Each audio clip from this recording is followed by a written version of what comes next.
Há uma pergunta antiga que ecoa desde o início da história humana. Qual foi o verdadeiro pecado original?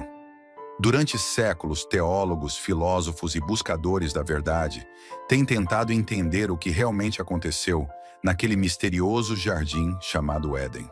Um lugar onde tudo começou, onde a humanidade deu seu primeiro passo e também seu primeiro tropeço. Para muitos, a resposta parece simples. Foi o sexo. Dizem que o fruto proibido simbolizava as relações sexuais e que Adão e Eva pecaram ao praticarem o ato carnal. Mas será que é mesmo tão simples assim? Vamos olhar mais de perto. Essa ideia não é nova. Já no segundo século, alguns mestres cristãos ensinavam que o fruto do conhecimento era símbolo do conhecimento carnal. Para Agostinho, um dos pais da igreja, o pecado original teve sua origem no desejo sexual. Revistas modernas até reforçam essa leitura. O pecado de Adão, segundo elas, foi o conhecimento carnal. Mas, e se isso for apenas uma interpretação? Uma forma humana de tentar explicar o inexplicável? Há também outra teoria, a de que o pecado foi o conhecimento. Que a árvore do conhecimento do bem e do mal representava todo o saber. E que o erro de Adão e Eva foi buscar conhecimento demais. Mas essa leitura levanta uma dúvida inquietante. Por que Deus criaria seres humanos com sede de aprender e então os puniria por isso?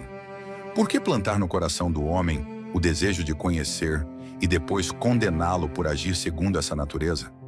Não faria sentido.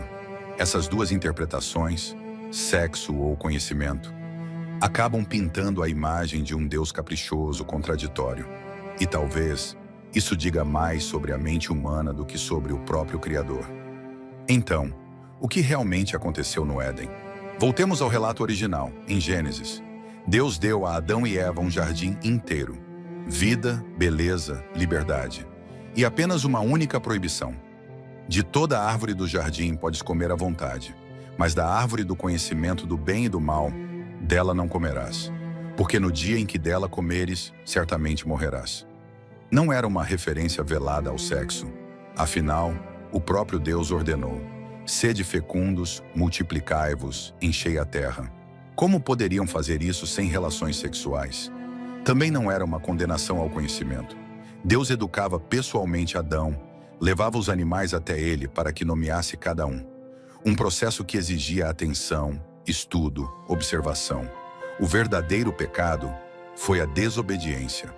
Um ato aparentemente simples, mas com implicações profundas. Ao comerem do fruto, Adão e Eva estavam dizendo: não queremos que Deus nos diga o que é certo ou errado. Queremos decidir por nós mesmos. Foi uma rejeição da soberania divina, um desejo de autonomia moral, de ser como Deus, de ocupar o trono. E essa decisão mudou tudo. Essa é a essência do pecado original. Não foi o desejo, nem o conhecimento, mas a revolta contra a ordem estabelecida. A tentativa de assumir o lugar de quem criou tudo. É um padrão que se repete até hoje. Sempre que achamos que podemos definir o bem e o mal sozinhos, sempre que ignoramos princípios fundamentais, sempre que colocamos nosso ego acima de tudo, estamos repetindo o mesmo gesto de Adão e Eva. O mundo de hoje é, em muitos aspectos, uma continuação do jardim, mas sem a presença plena do Criador.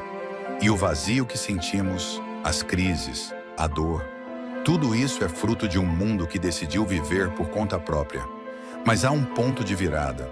O mesmo Deus que expulsou o homem do Éden prometeu um caminho de volta, um novo começo. Um reino em que a justiça, a sabedoria e o amor reinem novamente. Esse é o fio condutor de toda a Bíblia, a restauração. O paraíso perdido será reencontrado. Mas para isso, é preciso reconhecer o erro original e desejar um retorno não apenas geográfico, mas espiritual. Um retorno à obediência, à humildade, à confiança no Criador.